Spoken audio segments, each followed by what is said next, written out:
मुद मंगलमय संत समाज, धर्मानुरागी सज्जनों, श्रद्धा मूर्ति देवियों,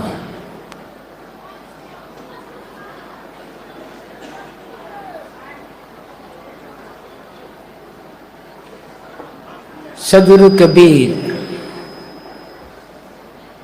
का एक पद है, बहुत सरल किंतु जीवन निर्माण और आत्मविकास के लिए साथ साथ व्यवहारिक समरसता और शांति के लिए बहुत ही प्रेरक। सदगुरु कबीर कहते हैं,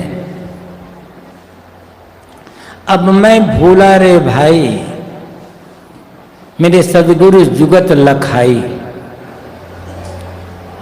क्रिया कर्म आचार में छाड़ा, छाड़ा तीर्थ नहाना। सारी दुनिया भई सयानी, मैं ही एक दीवाना। ना हरि रीझे जब तब किन्हें, ना काया के जारे। न हरि रीझे धोती छाड़े, न पांचों के मारे। दया राख धर्म को पाले, जग से रहे उदासी। अपना साजी सबको जाने, ताहि मिले अविनाशी। सहे कुशब्द बाद को त्यागे, छाड़े गर्भ गुमाना। आत्म राम ताहि को मिले हैं, कहीं कबीर सुजाना। इस शब्द के प्रारंभ में साहब बताते हैं कि आत्मविकास के लिए, आत्मकल्याण के लिए क्या अनावश्यक है, और आखिर में बताते हैं कि क्या आवश्यक है। अब मैं भूला रे भाई, मेरे सदगुरु जुगत लखाई। मुझे सदगुरु मिल गए और सदगुरु ने मुझे वो युक्ति बता दी कि किस युक्ति से चलकर आत्म शांति, आत्म कल्याण की प्राप्ति की जा सकती है। सदगुरु का मिलना जीवन में बहुत बड़ा सौभाग्य है। गुरु तो बहुत है, हर व्यक्ति के जीवन में अनेक गुरु होते हैं। हम गणना भी नहीं कर सकते कि कितने गुरु हमारे जीवन में, पता नहीं कहां कहां से, किस किस से हमने क्या क्या सीखा, किनकी किनकी किताबें पढ़ी, कौन कौन लेखक थे, कौन कौन प्रकाशक थे, क्या पता किसने हमें क्या क्या सीख दी, क्या क्या बातें बताई। कोई गणना करके बता सकता है? अनेक गुरुओं का उपकार हमारे जीवन में है। जो हम आज जो कुछ हम हैं, वो अनेक गुरुओं की कृपा का परिणाम है। लेकिन सदगुरु का मिलना बड़ी सौभाग्य का फल होता है। गुरु जो हमें किसी एक बात की सीख दे देता है, कोई कला बताता है, कुछ और करता है। सदगुरु आत्मज्ञान, आत्मबोध देकर आत्मकल्याण का मार्ग बताने वाले होते हैं। तो ऐसे सदगुरु मिल जाए तब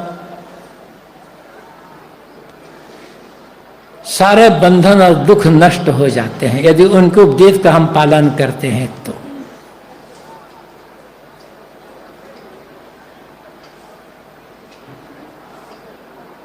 और सदगुरु न मिलने पर जीवन में क्या घटना घटती है, सदगुरु साहब ये बताते हैं, जाको सदगुरु न मिला, व्याकुल दहु दिस धाय।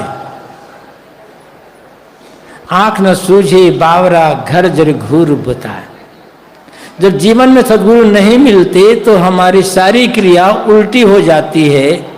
आग लगती है घर में, हम बुझाने का काम करते हैं घूर को, जहां कचड़े फेंके जाते हैं।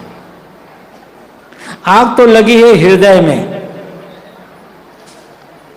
मनोविकारों की आग, ईर्ष्या द्वेष आदि की आग, और पानी कहां डाल रहे हैं? बताने की, कहने की आवश्यकता नहीं है। भीतर आग लगी है मनोविकारों की, तो पानी यहीं डालना होगा। वो पानी निर्णयवाणी और सदाचरण का पानी होगा। उत्तम से उत्तम ज्ञान की बातें हवा बन करके उड़ जाती हैं यदि उनका आचरण न किया जाए तो। सदगुरु कबीर कहते हैं, यदि सदगुरु की बताई युक्ति को छोड़ करके तुम बाहरी कर्मकांड में उलझे रह जाओगे तो तुम्हें आत्मबोध नहीं होगा, आत्म शांति की अनुभूति नहीं होगी। साहब कहते हैं, क्रिया कर्म आचार में छाड़ा छाड़ा तीर्थ नहाना। अनेक प्रकार के जो कर्मकांड थे मैंने छोड़ दिया। तीर्थों में नहा करके पाप कटने का जो भ्रम है, सद्गुरु के मिलने से वो भ्रम भी दूर हो गया। क्योंकि तीर्थों में नहाने से, नदियों में नहाने से शरीर धुलेगा, मन नहीं धुलने वाला है। और यदि नदी में, चाहे गंगा हो या किसी नदी में हो, नहाने से पाप धुलता तो उस नदी में रहने वाली मछली के शरीर से दुर्गंध ना आती। मछली उसी पर पानी में पैदा होती है, उसी में पलती बढ़ती है और जीवन उसी में जीती है। लेकिन जीवन भर पानी में रहने के बाद भी मछली के शरीर से दुर्गंध ही आती है। पाप शरीर में चिपका हुआ नहीं, पाप तो मन में रहता है। नदी नहाना, गंगा नहाना, तीर्थ यात्रा करना गलत नहीं है, लेकिन धोखा यह है कि किसी नदी में, किसी तीर्थ में स्नान कर लेंगे, किसी मंदिर में जाकर दर्शन कर लेंगे तो हमारा पाप कट जाएगा। और फिर इधर पाप पर पाप भी करते रह गए, उधर दर्शन और नदी स्नान से पाप कटने का भ्रम लाद लिए। पाप कर्मों की वृद्धि होगी, पाप कटेगा नहीं। ना हरि रीझे जब तक किन्हें न काया के जाए। साहब कहते हैं, ये जब तब कर्मकांड शरीर को कष्ट देने से हरि रीझने वाला नहीं है, आत्मविकास नहीं होगा। मन का तनाव दूर होकर प्रसन्नता की अनुभूति नहीं होगी। नंगे घूमने से सोचे कि नंगे घूमने से आत्मबोध हो जाएगा, भगवान खुश हो जाएगा, तो जानवर तो जिंदगी भर नंगे ही रहते हैं। क्या जानवरों को परमात्मा की अनुभूति होगी? परमात्मा मिल गए। नंगा रहना सामाजिक दृष्टि से गलत है। कुछ लोग संत रहते हैं, वो उनका अपना अलग है, सिस्टम है। साहब इन पर तो बताते हैं कि कर्मकांड में उलझने की आवश्यकता नहीं है। कोई सामान्य कर्मकांड कोई करता है अपने मन बहलाने के लिए, संस्कार निभाने के लिए, परंपरा निभाने के लिए, तो गलत नहीं है। लेकिन सच्चा बोध नहीं मिला, सही रास्ते पर चल नहीं रहे हैं, मन इंद्रियों की चंचलता दूर ही नहीं हो रही है, तो कर्मकांड में उलझने से पाप कटेंगे कैसे? तो करना क्या है? साहब कहते हैं, दया राखी धर्म को पाले, जग से रहे उदासी। दया प्राणी मात्र के लिए मन में दया, अमुक दया सर्वभूतेश।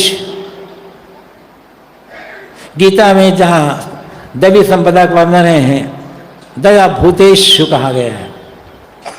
प्राणी मात्र के लिए दया का भाव। और दया का भाव मन में तब आएगा जब मन की क्रूरता मिटेगी, कटुता मिटेगी, कठोरता मिटेगी। और क्रूरता कठोरता तब दूर होगी जब व्यक्तिगत स्वार्थ और अहंकार दूर हो पाएगा। तब दया वह साबुन है जो हमारे मन के मैल को धो करके साफ कर देता है। जहां दया तहां धर्म है, जहां लोभ तहां पाप। सदगुरु कबीर कहते हैं जहां दया है, दया को छोड़ दो तो धर्म क्या है?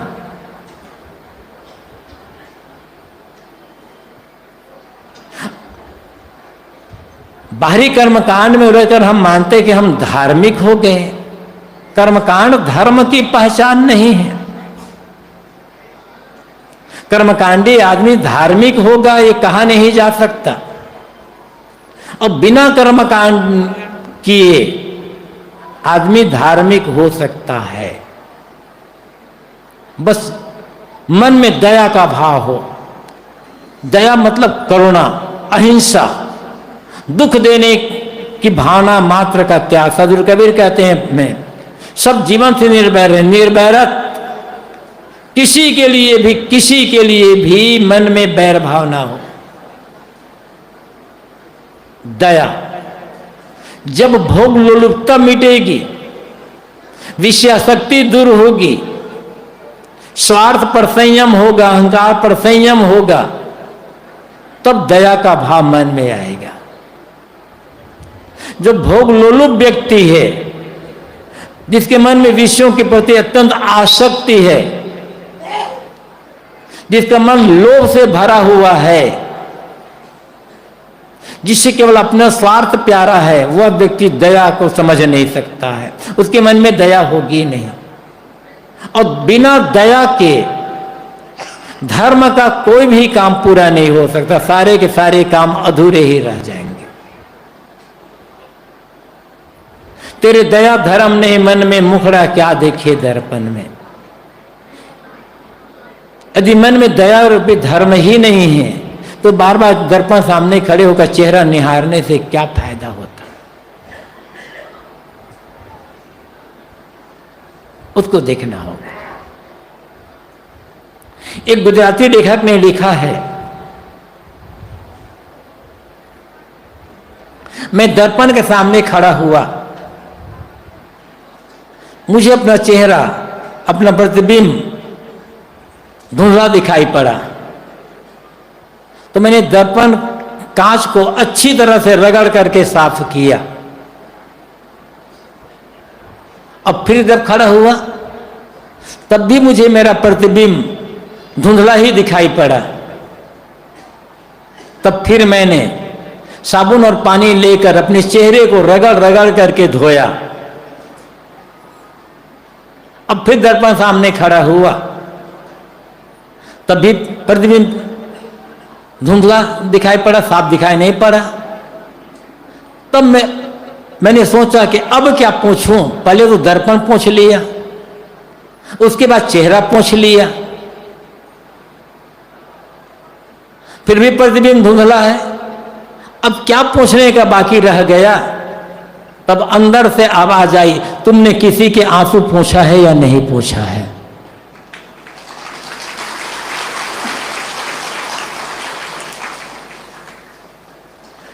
किसी दुखी आदमी के आंसू पोंछना मतलब उसके साथ दया का, प्रेम का व्यवहार करना मनुष्यता है। अब यही धर्म है। सदगुरु कबीर कहते हैं, आत्मलाभ चाहते हो, आत्म साक्षात्कार करना चाहते हैं तो पहली शर्त है दया।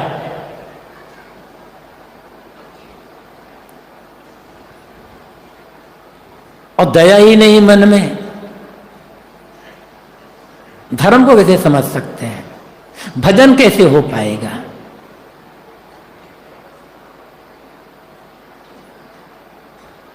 कोई दुखी है,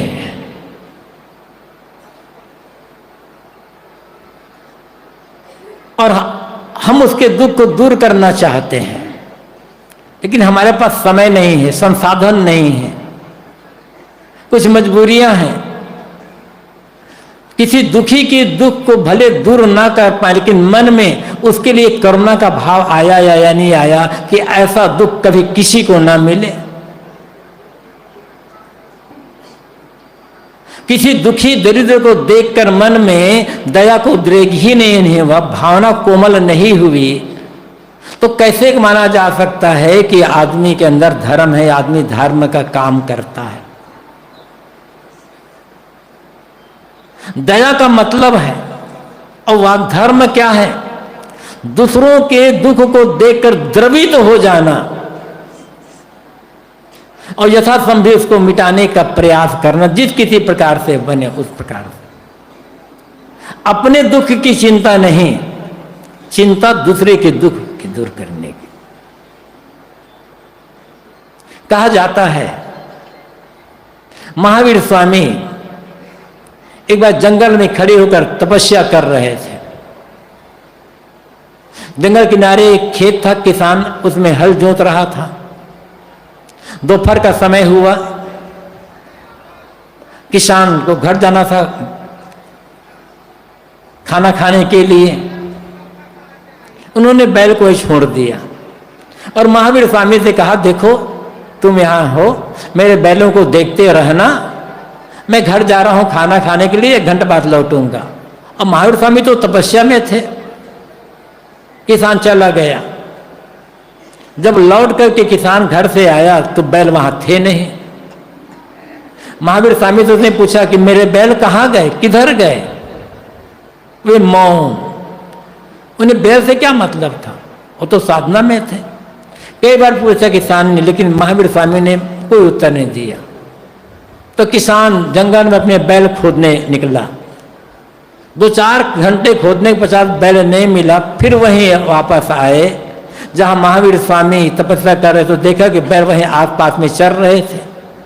तो उसने सोचा कि साधु नहीं है, चोर है, मेरे बैलों चुराने के लिए ऐसा नाटक ढोंग कर रहा है। बड़ा उससे गुस्सा आया, कई बार बोला फिर भी उत्तर नहीं दिया। गुस्सा आया। कहते किसान ने लकड़ी छील करके दोनों कान में लकड़ी ठोंस दी गुस्से में आकर। महावीर स्वामी लकड़ी निकाले नहीं, कान से खून बहने लगा, घाव हो गया। भिक्षा के लिए एक गांव में गए तो एक भक्त ने देखा कि महावीर स्वामी के कानों में लकड़ियां ठोकी हुई, खून बह रहा है, घाव बन गया। तो उन्होंने कहा, स्वामी जी आप रुकिए, ये लकड़ियां मैं निकाल देता हूं ताकि आपकी पीड़ा कम हो। रुक गए। जब उस भक्त ने लकड़ियां निकाल दी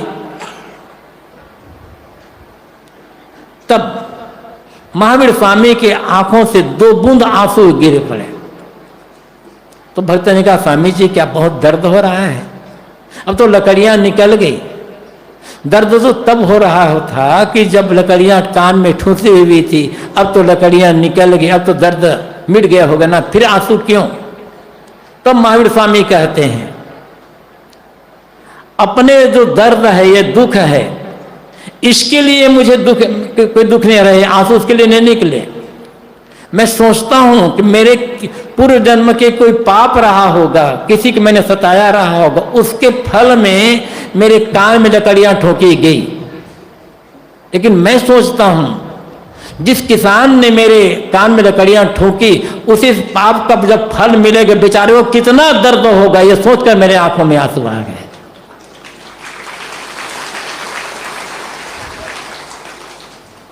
ऐसा हृदय, ऐसा मन बनाना होगा यदि सचमुच में आत्मविकास करना चाहते हैं। तो बिना मन कोमल हुए आत्मविकास नहीं हो सकता, आत्मकल्याण का अनुभव नहीं हो सकता।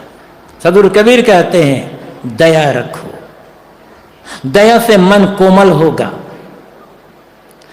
दया से मन का मैल दूर होगा, तब आगे की यात्रा शुरू होगी। धर्म को पाले। दूसरी बात सदगुरु कबीर कहते हैं, अविनाशी आत्म तत्व का बोध करना चाहते हो तो अपने धर्म का पालन करो। वो कौन धर्म है जिसके सदगुरु कबीर कहते हैं?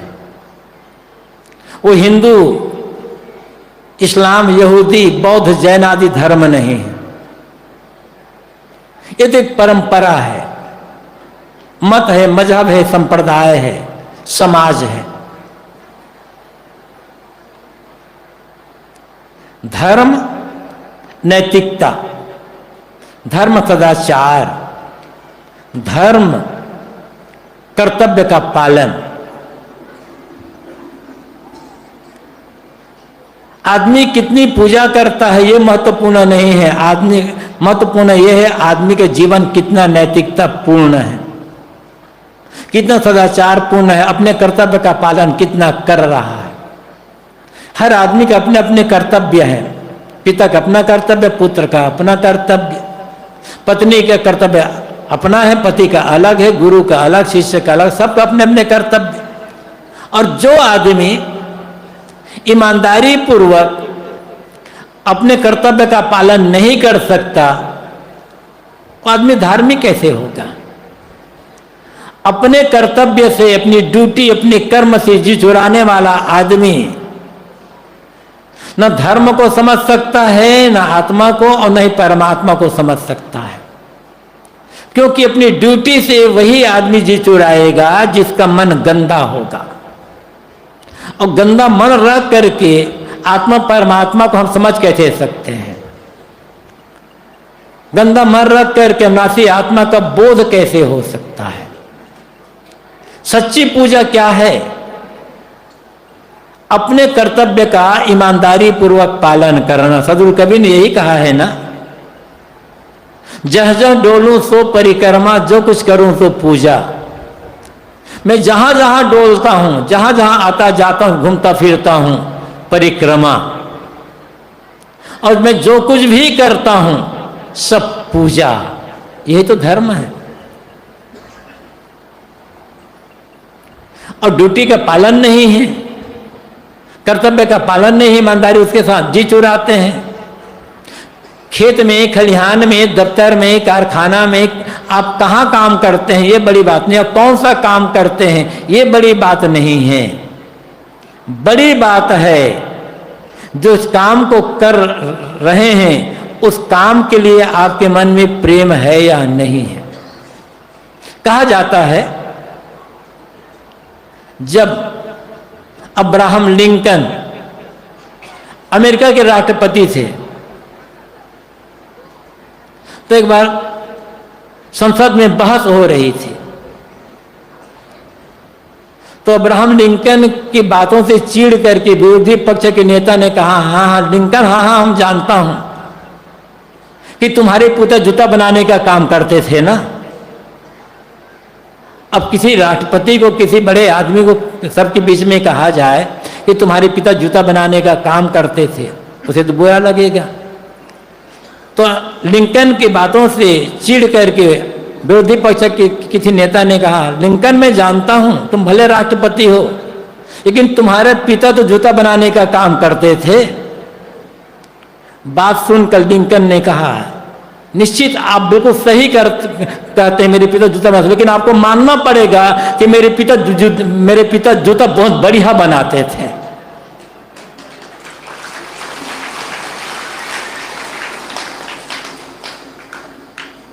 तो जूता बना रहे हैं कि बाल बना रहे हैं कि कपड़े धो रहे हैं कि कपड़े बुन रहे हैं कि नाली साफ कर रहे हैं या मंदिर में पूजा कर रहे हैं, दुकान में काम कर रहे हैं, कोई भी काम छोटा बड़ा नहीं होता। हमारी भावना छोटी बड़ी होती है, हम मान लेते हैं ये काम छोटा है या ये काम करने वाला आदमी छोटा है। ना आदमी छोटा है ना काम छोटा है, हमारी मानसिकता छोटी है, संकुचित मानसिकता हमारी है। अपनी संकुचित मानसिकता को बदलना होगा, अपनी भावना जो विकृत भावना है, दूषित भावना, इसको बदलना होगा। सदगुरु कबीर कहते हैं धर्म का पालन करो, अपने कर्तव्य का पालन करो, जहां हो जो जहां जैसा है पूरी सनिष्ठा और ईमानदारी से अपने कर्तव्य का जब पालन करेगा तब अंतःकरण शुद्ध होगा, और शुद्ध अंतःकरण में ही अविनाशी आत्म तत्व की अनुभूति होगी, उसका बोध होगा। जग से रहे उदासी, साहब कहते हैं आत्म अनुभव करना चाहते हो, आत्म साक्षात्कार करना चाहते हो, तो फिर तीसरी बात है संसार से उदास रहना। उदास रहने का मतलब यहां हताश या निराश होना नहीं है। अरे हम तो कमजोर आदमी हैं, हम पढ़े लिखे नहीं हैं, हम तो गरीब हैं, हमारी बुद्धि कमजोर है, हम तो गृहस्थ आदमी हैं, हमारा काम कैसे होगा, ये प्रकार की भावना गलत है। ऐसा उदास नहीं होना है। उदास होने का मतलब है संसार के भोगों को, प्राणी पदार्थों को देख करके न ललचाना।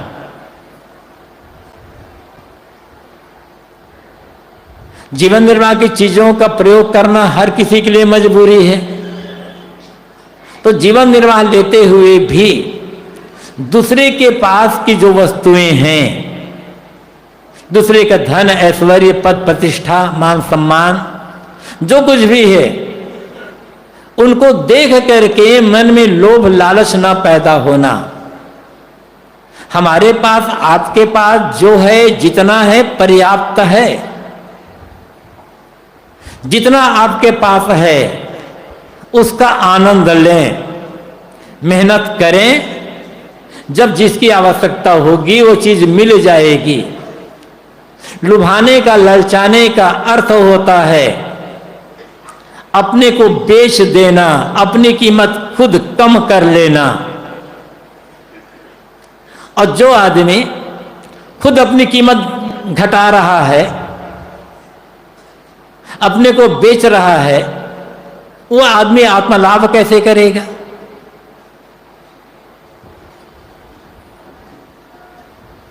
किसी की जवानी, किसी का रूप, किसी का सौंदर्य, किसी के धन दौलत, किसी की जमीन जायदाद, किसी की पद प्रतिष्ठा आदि को देख करके बिक जाना, ललचा जाना, ऐसा मेरे पास हो, अपने आत्मगौरव को खो देना है।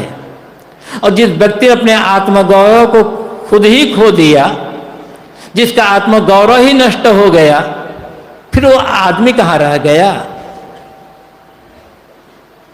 किसी भी हालत में अपने आत्मगौरव को खोए ना।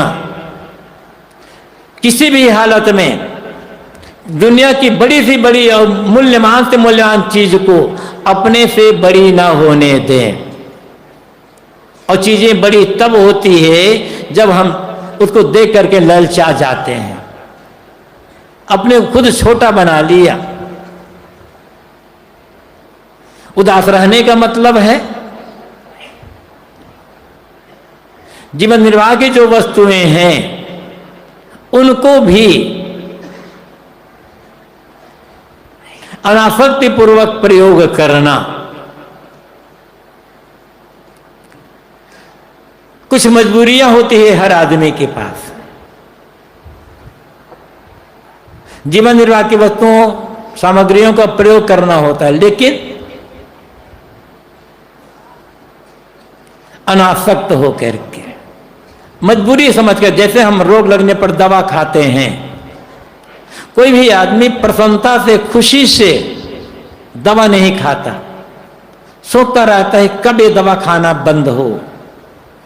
दवा के लिए लोभ लालच नहीं होता, आसक्ति नहीं होती। ऐसे ही दुनिया की चीजों के लिए समझ लें, ये उदास रहना है, न ललचाना, अपने को न बेचना। सर्वाधिक कीमत आपकी है, आपके अंतरात्मा, आपकी सत्ता की है, और ललचा कर उसे बेच दी तो आत्मानुभव कैसे हो पाएगा? अपना सा जी सबको जाने, ताहि मिले अविनाशी। सदगुरु कबीर कहते हैं अविनाशी आत्म तत्व की प्राप्ति उसको होगी, या अविनाशी आत्म तत्व की अनुभूति उसको होगी जो प्राणी मात्र को अपने समान समझता है, सजाति बंधु समझता है। आत्मवत् सर्वभूतेषु यः पश्यति स पंडिता कहा गया है। जो सभी प्राणियों को अपने समान समझता है, जैसे मुझे सुख दुख की अनुभूति होती है ऐसे सभी को होती है। जिन बातों से, जिस रहनी से, जिस आचरण से, जिस कर्म से मुझे दुख होता है, उन्हीं कर्म, उन्हीं रहने, उन्हीं आचरण दूसरों को भी दुख होता है, ऐसा समझकर जिसने मनसा वाचा कर्मणा दूसरों के साथ दुर्व्यवहार करना छोड़ दिया, वो समझ लो सभी जीव को अपने समान समझता है। सदगुरु कबीर ने कहा है, घाव काहि पर घालो, जित देखो तित प्राण हमारो। चोट किसे पहुंचाऊं, जहां मैं देखता हूं मुझे तो अपना प्राण प्यारा ही नजर आता है। आदमी को सबसे प्रिय, सबसे प्यारा यदि कुछ है तो अपना प्राण। इससे प्यारा, प्राण से प्यारा न पति है, न पत्नी है, न पिता है, न पुत्र है, न माँ बाप है, न बेटा बहू है, न गुरु है, न शिष्य है। सबसे प्यारा है तो अपना प्राण, अपना आत्मा। हम उसी के लिए तो सबको चाहते हैं ना। और सदगुरु कबीर कहते हैं, मैं जिधर देखता हूं सब तो मुझे अपने प्राण के समान प्यारे लगते हैं। वो उदात्त भावना है, कह सकते हैं दया, करुणा, प्रेम का अतिरेक है यहां पर। किंतु ऐसा अतिरेक रखने में हर्ज क्या है? वेद में एक मंत्र आता है,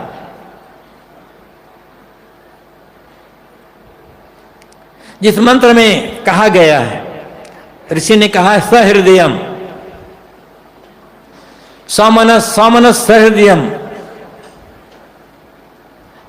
और अगली पंक्ति में कहते हैं, अन्यो अन्यम अभिहरियत वत्सम जातमी वाघनया। खास बात दूसरी पंक्ति में बताना चाहता हूं मैं। ऋषि कहते हैं, अन्यो अन्यम अभिहरियत, दूसरे मनुष्यों के साथ, दूसरे प्राणियों के साथ उसी प्रकार व्यवहार करो, वैसा प्रेम रखो। वत्सम जातम अग्नया, जैसे गाय अपने नवजात बछड़े से प्रेम करती है, वैसा ही प्रेम तुम प्राणी मात्र के साथ करो। गाय अपने नवजात बछड़े से कितना प्रेम करती है? अत्यंत प्रेम। गाय को बच्चा पैदा हुआ, बछड़ा पैदा हुआ है, उसमें सिंह भी आ जाए ना तो गाय भीड़ जाएगी, प्राण की परवाह नहीं करेगी। अत्यंत प्यारा, अत्यंत प्रेम है गाय का। आदमी का बच्चा पैदा होता है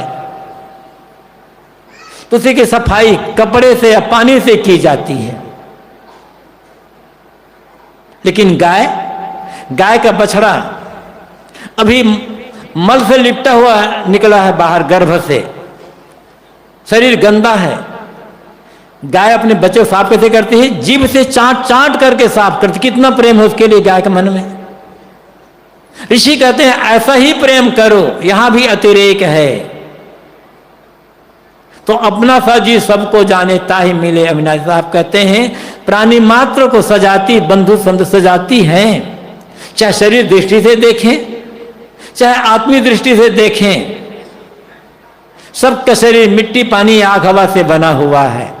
चाहे मनुष्य हो, चाहे प्राणी हो, चाहे प्राणियों में पशु पक्षी कृमि कीट आदि हो,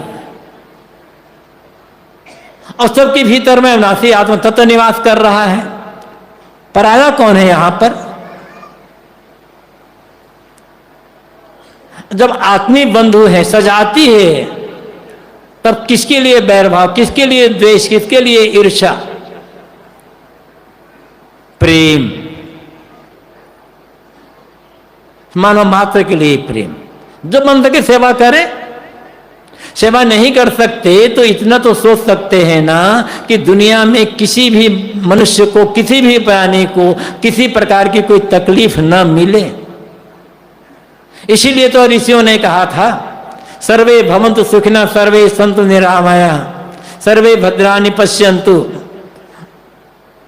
मा कश्चित् दुर्भाग् भवेत्। सभी सुखी हों, सभी निरोग हों, सबका कल्याण हो और दुनिया में किसी को दुख ना मिले, ऐसा भाव बनाए। सुबह उठ करके ऐसा भाव बनाए, इसी मंत्र का ही ख्याल कर लें। कोमल मन बना, कोमल हृदय बना रहेगा और कोमल हृदय में ही आत्मानुभूति होगी, आत्म साक्षात्कार होगा। साहब आगे कहते हैं, सहे कुशब्द बाद को त्यागी छाड़े गर्भ गुमाना। स्वयं किसी दूसरे के लिए कटु शब्दों का प्रयोग ना करो, किंतु किसी दूसरे ने तुम्हारे लिए कटु शब्द का प्रयोग किया है, चाहे वो गाली दी हो, निंदा की हो, अपमान किया हो, किसी और प्रकार से, उसको सहन कर लो। गाली को उत्तर गाली से मत दो, निंदा को उत्तर निंदा से मत दो, अपमान को उत्तर अपमान से मत दो। गाली को उत्तर मीठी वाणी से दो, निंदा को उत्तर प्रशंसा से दो, अपमान को उत्तर सम्मान से दो। यही रास्ता है कल्याण के लिए, अपनी शांति के लिए। मरने के बाद जीव कहाँ जाएगा, मुक्त होगा या नहीं होगा, किसका कल्याण होगा, ये छोड़ दो।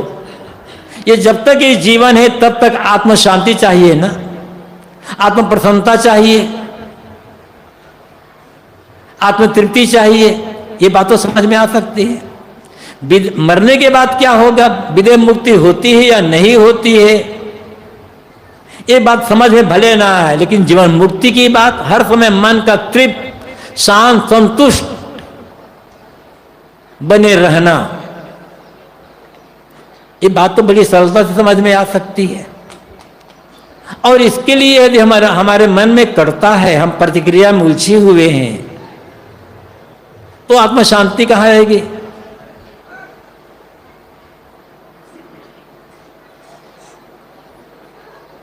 इसलिए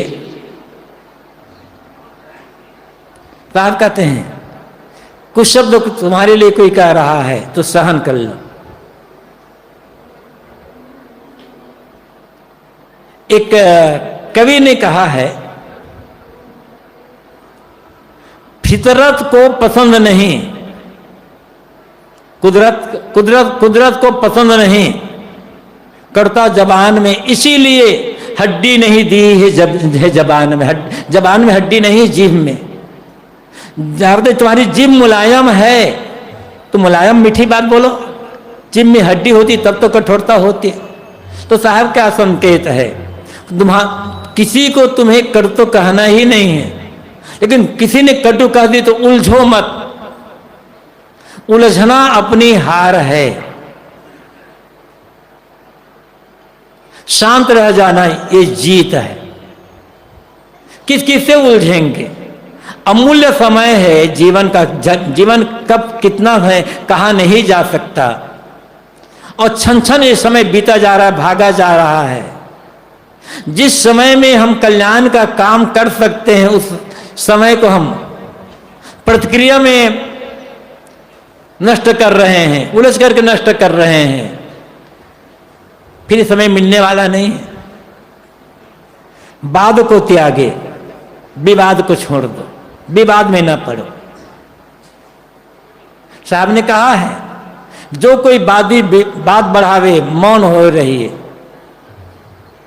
विवाद तो करना नहीं है, ये समझना होगा हट करके, विवाद करके, जबरदस्ती करके किसी भी व्यक्ति को अपनी बात मनवाई नहीं जा सकती है।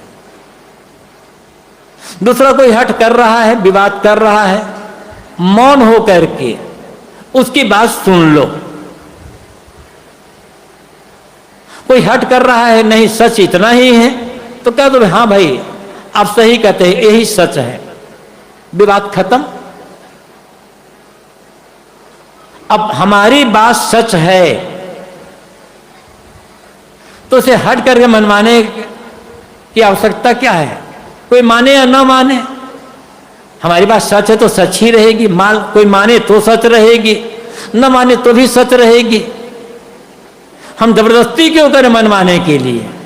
तुम्हें मानना ही पड़ेगा। जिन्हें हम अपना श्रद्धेय मानते हैं, अपना आदर्श मानते हैं, उन महापुरुषों ने हठपूर्वक अपनी बात किसी से मनवाई। उन्होंने केवल एक संकेत दिया, संदेश दिया, कह दिया बस। और साहब तो यहां तक कह देते हैं ना, साचा शब्द कबीर का हृदय देखो विचार। मेरे जो शब्द हैं, मेरा जो कथन है, ये सत्य तत्व का बोध देने वाले हैं, सत्य तत्व के परिचायक हैं। लेकिन मैं कहता हूं इसलिए मत मान लेना। हृदय देखो विचार, हृदय में विचार करके देखो। जिन्हें हम अपना मूल पुरुष, अपना सद्गुरु मानते हैं, वे कहते हैं कि मेरी बातों को आंख मूंद करके मत मानो, विचारो, हृदय में सोचो सही है या गलत। यदि लगे सही है तो मान लेना, गलत लगे तो छोड़ देना। और हम उनके अनुयायी हट करते हैं, नहीं मेरी ही बात सच है, बस गड़बड़ी यही हो जाती है। तो वाद को त्यागे, विवाद को छोड़ दो, विवाद में ना पड़ो। हाँ, यह है कि विवाद नहीं, संवाद की आवश्यकता है। कहा भी ये गया है, वादे वादे जाते तो बोधा। पूछते पूछते लोगों से राय लेते, अपनी राय देते देते तो बोध हो जाता है। तो पूछना, और कोई पूछ रहा है तो उत्तर देना, समझाना, ये सरल रास्ता है, इसे संवाद का रास्ता। अपनी कहे मेरी सुने, सुने में लेके हो ताकत, अपनी बात कहो, दूसरे की बात से सुनो। यही है सीखने समझने का रास्ता। विवाद नहीं, हठ नहीं, जबरदस्ती नहीं। आपका घर ही है। कितने माता पिता हट करके अपने बेटे से कहते हैं तुम्हें यह बात माननी पड़ेगी, यदि बात नहीं मानोगे तो हम खाना छोड़ देंगे। कितने बेटे कहते हैं माता पिता से मुझे अमुक लड़की से शादी करना है या मुझे अमुक काम ही करना है, यदि नहीं कहोगे, यदि ऐसा नहीं मानोगे तो मैं घर छोड़कर चला जाऊंगा। परिणाम क्या होता है? न बेटा बहुत सुखी, न माता पिता सुखी, सबके मन में अशांति। समझौता का रास्ता अपनाना पड़ता है। सदु यहां कहते हैं विवाद में न पड़ना। विजानन विद्वान भवते नातिवादी कहा गया है। जो जानने योग्य को जो जान लेता है वो विद्वान, अतिवादी नहीं होता, वो विवाद में नहीं पड़ता। तो हम भी जो जानते हैं विनम्रता पूर्वक बता दें भाई कि मेरी समझ ऐसी है, मैं ऐसा मानता हूं, ये मेरा विचार है, मेरा सिद्धांत है, सोचो देखो, अच्छा लगे मान लो, न लगे तो छोड़ देना। कोई न भी मानेगा तो हमारा घाटा क्या होगा? हम तो सत्य के रास्ते पर है ना। सारे गर्व गुमाना, गर्व और गुमान इन दोनों को छोड़ दो। गर्व, घमंड, अहंकार, गुमान का अर्थ भी होता है, लेकिन यहां गुमान का अर्थ है संदेह। किस बात का घमंड, किसका अहंकार करे? क्या है हमारे पास? कुछ तो नहीं है। जिन चीजों का हम अहंकार करते हैं, आजकल में वो सारी चीजें खो जाने वाली है। कहे कबीर सुनो हो मुनिया, आप मुई डूब गई दुनिया। आंख बंद होते ही सब कुछ गायब हो जाने वाला है। जब से हमारा भारत आजाद हुआ है अंग्रेजों की गुलामी से, तब से लेकर अब तक कितने प्रधानमंत्री आए, कितने राष्ट्रपति आए, आज उनका कुछ भी नहीं रह गया। हमारे पास क्या है उनके मुकाबले में? कि एक से एक बड़े बड़े भामाशाह आए, महासेठ, कहां रह गए दुनिया में?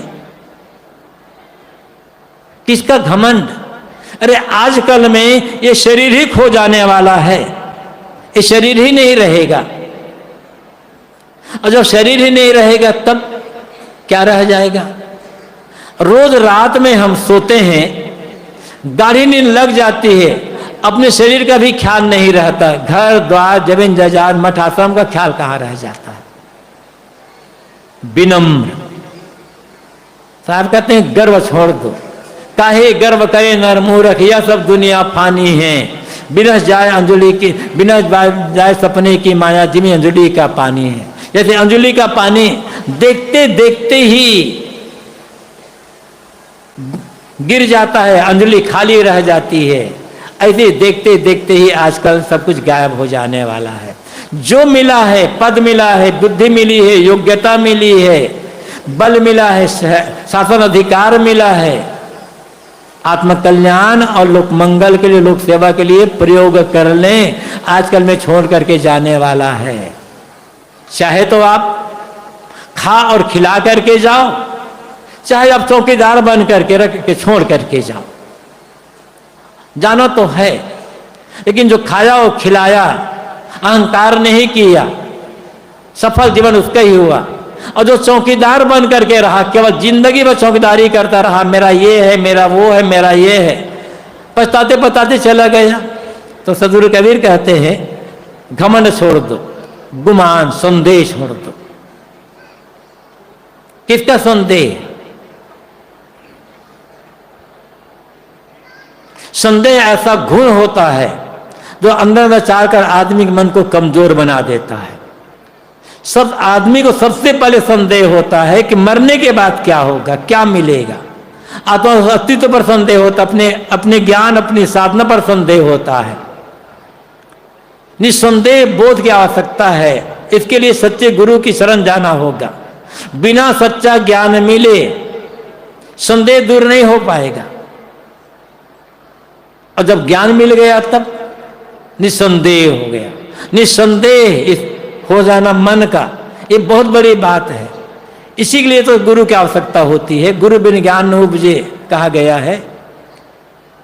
तो संदेह के लिए ज्ञान प्राप्त करना होगा। साहब इतना जब हो जाएगा तब आत्म राम ताहि तुम मिले हैं, कहें कबीर सुजान साहब कहते हैं। इन शर्तों को पालन करोगे, दया, मन में दया हो, अपने कर्तव्य का पालन हो, लोभ लालच ललचाना बंद हो, प्राणी मात्र के प्रति आत्म भाव हो, आत्म प्रेम हो, निर्वैरत्व का भाव,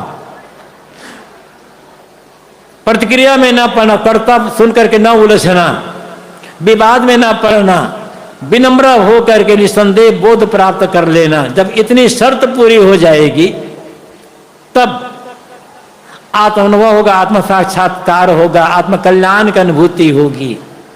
सदगुरु कबीर, अब ये बातें ऐसी है, इनमें से अनेक बातें ऐसी है जिन हम जीवन में उतार लें, आचरण कर लें, तो हमारा व्यवहारिक जीवन भी बड़ा समरस और मधुर हो जाएगा। व्यवहारिक जीवन की मधुरता के लिए, आत्म विकास और आत्म कल्याण, आत्म शांति अनुभूति के लिए इस पद में सदगुरु ने बड़े सरल शब्दों में हमें बताया है। बस हमें समझना है, मनन करना है, और मनन करके जीवन में आचरण करना है। जो भी जीवन आचरण करेगा उसका जीवन सफल हो जाएगा।